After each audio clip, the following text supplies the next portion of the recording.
Wala takunu kalladzina sullaha fa'ansahum anfusahum ulaika humul fasiqun. Shadaqallahul azim. Al-Quran surat Al-Hasyr ayat 18 dan 19.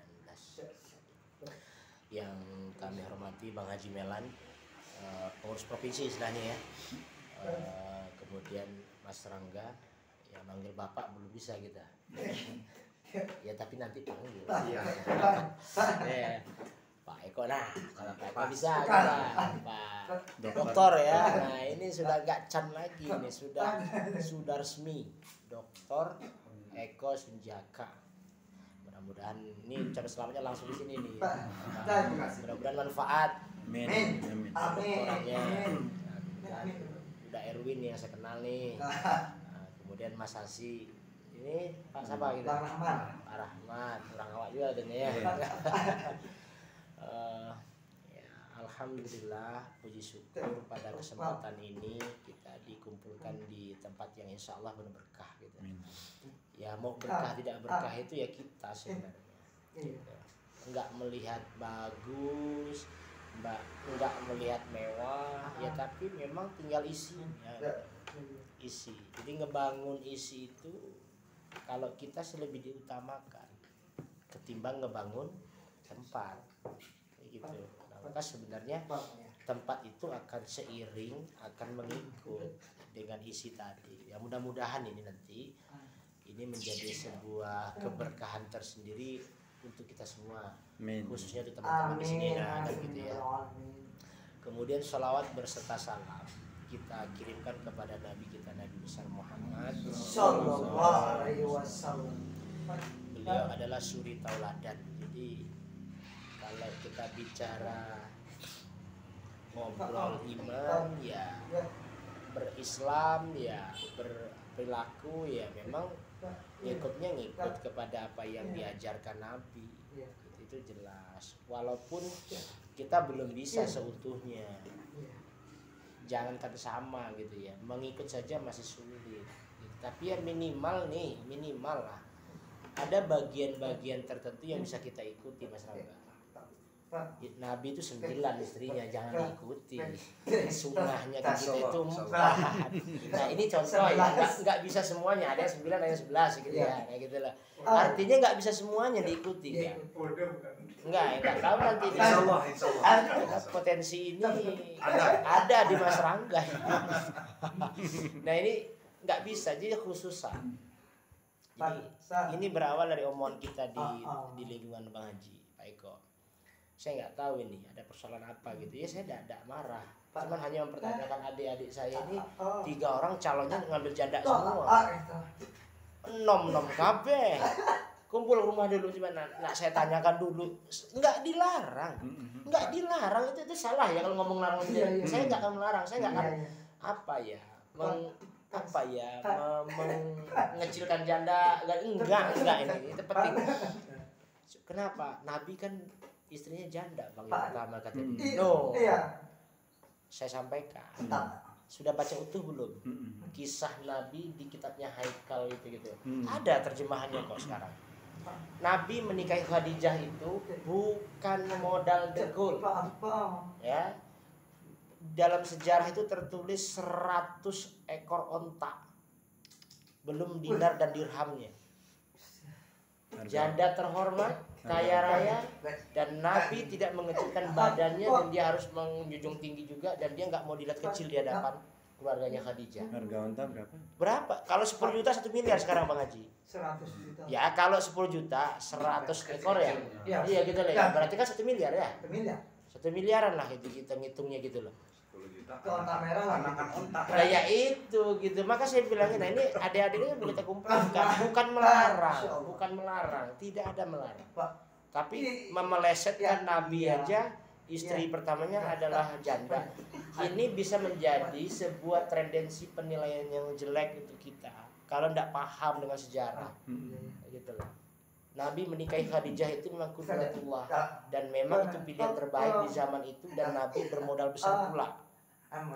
Ya tidak modal lah Betul. mohon maaf ya sorry Nabi kita orang normal gitu ya. Nah ini penting gitu saya bilang.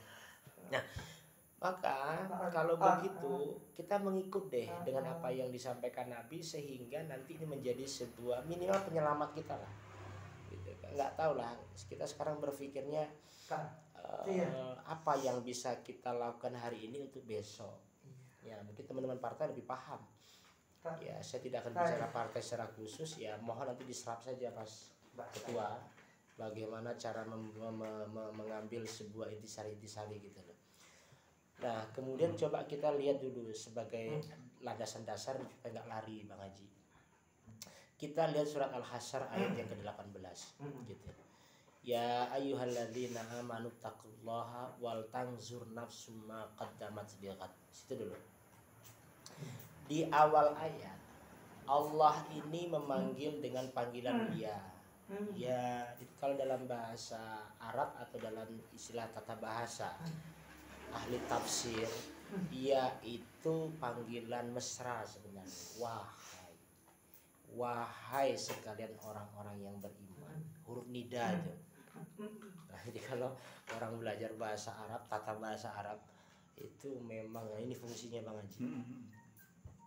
Kita supaya paham bagaimana kita melihat kenapa Allah memanggil dengan panggilan seperti itu, kan itu ada konsekuensinya nanti.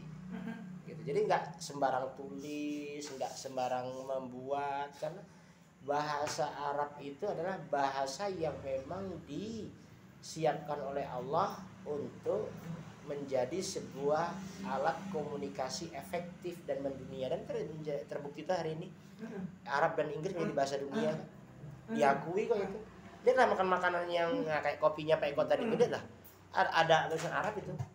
Iya, nah ini bukti gitu loh menjadi bahasa komunikasi internasional Arab dan Inggris gitu ya. Nah ini menjadi sebuah bukti bahwa dan ini membuktikan bahwa tapi juga jangan dinilai Allah itu orang Arab dan ini nggak bisa. Nah ini juga tolong ini karena kalimat Allah itu sebenarnya dalam mabahis fi ulumil Quran mana khalqatan kitabnya itu Allah itu tidak bersuara dan berhuruf sebenarnya.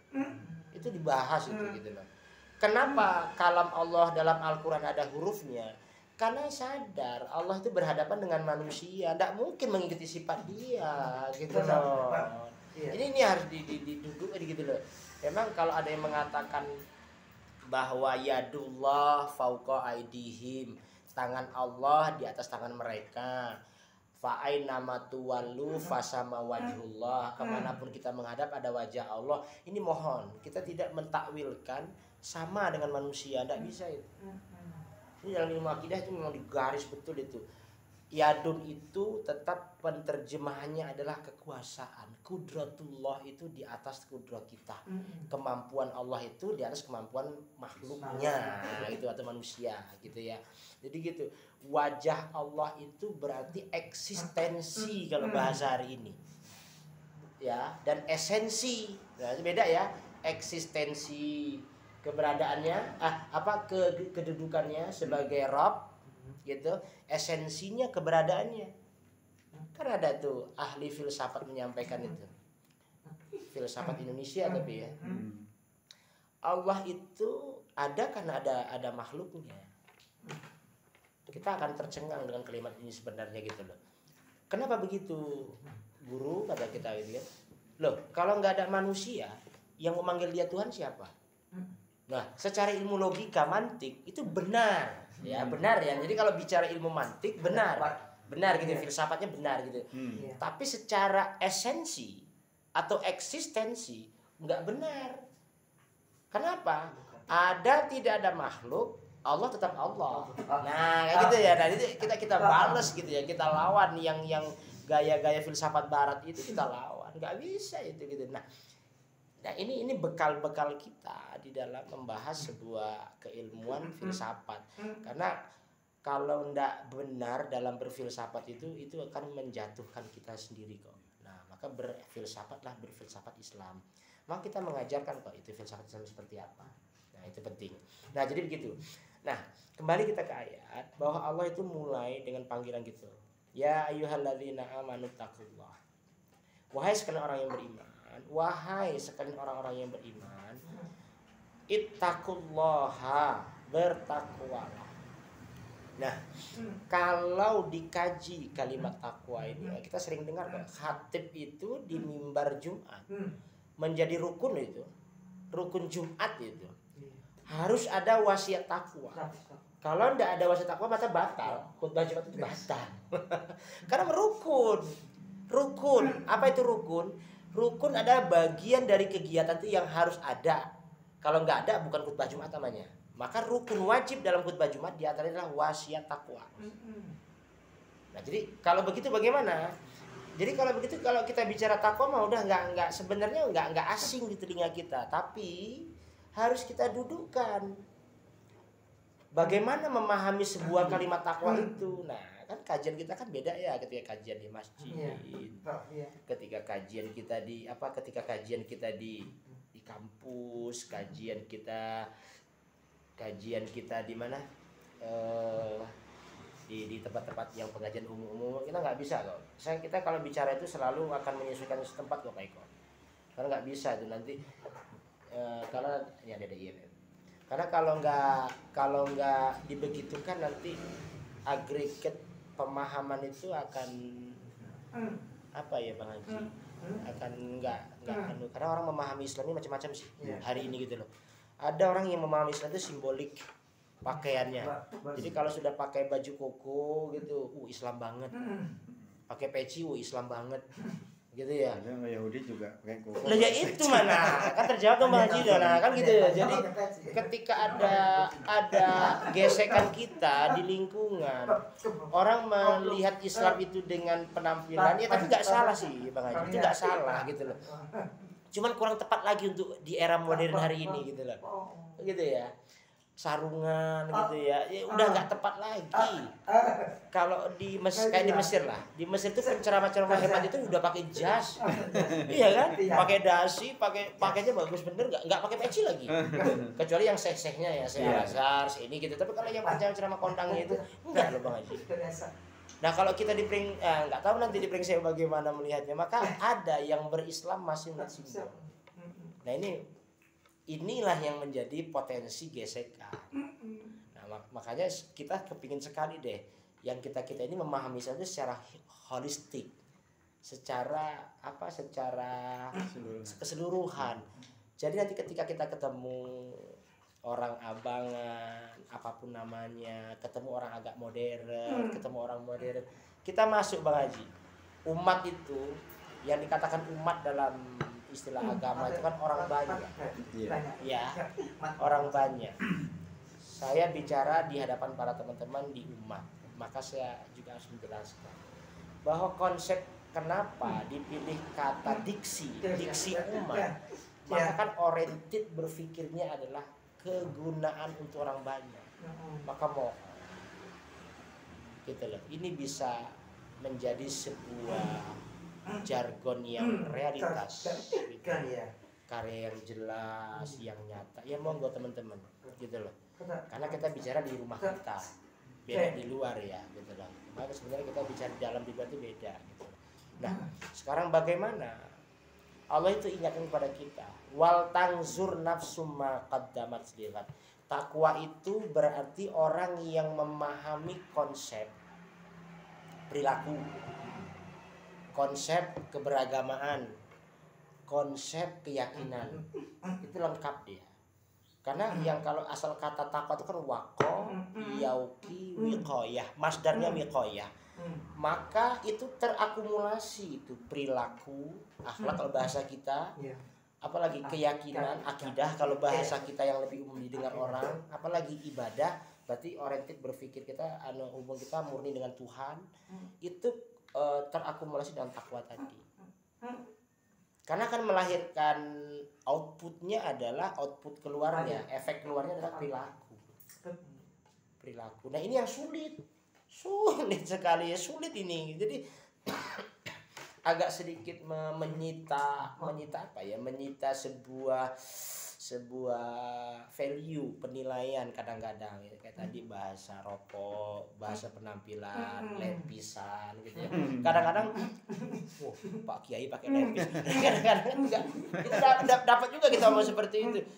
Ya selama memang tidak bagian dari membuka aurat, ya itu sah-sah saja sih pakai. Bagi siapa? Bagi yang berpikir Islam bukan simbolik. Gitu ya. Nah, ya itu perlu nanti bagaimana Islam simbolik tadi ya, mungkin pakaian, jenggot gitu ya. Cuklang, saya pakai celana cuklang hari ini. Sama kekecilan masalahnya celana. Saya nggak akan bicara tentang perbedaan khilafiyah, itu nggak akan kita bahas-bahas lagi lah ya. Sudah cukup ya Bang Haji ya, kita di tempat kita begitu-begitu itu. Enggak saatnya lagi sih kita bicara itu gitu loh. Sudah terlalu ketinggalan. Orang sudah sampai bulan kita masih bicara celana cuklang. Nah, ini nggak boleh lagi. Beratnya. Orang sudah bicara virus, kita masih bicara kunut, itu kan terlalu ketinggalan jauh gitu loh maksud saya gitu ya. Nah gitu, jadi itu yang takwa.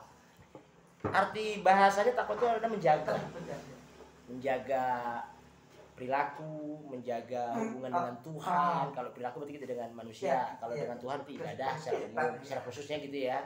Kemudian berakidah kita dengan Tuhan. Nah ini penting. Jadi kalau bahasanya Pak Amin Rais ada namanya kesalehan sosial. Kesalehan sosial saya pernah baca di SME keberapa itu.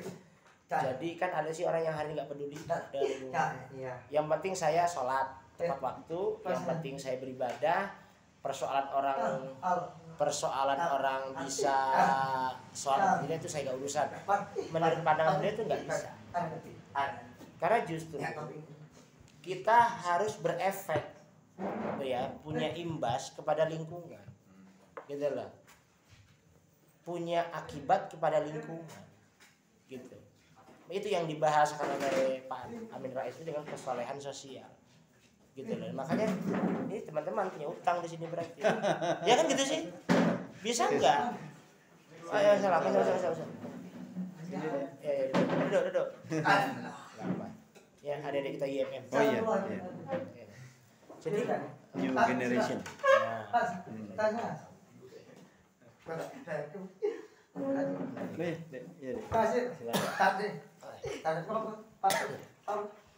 Jadi saya tidak baca ya. Oh iya.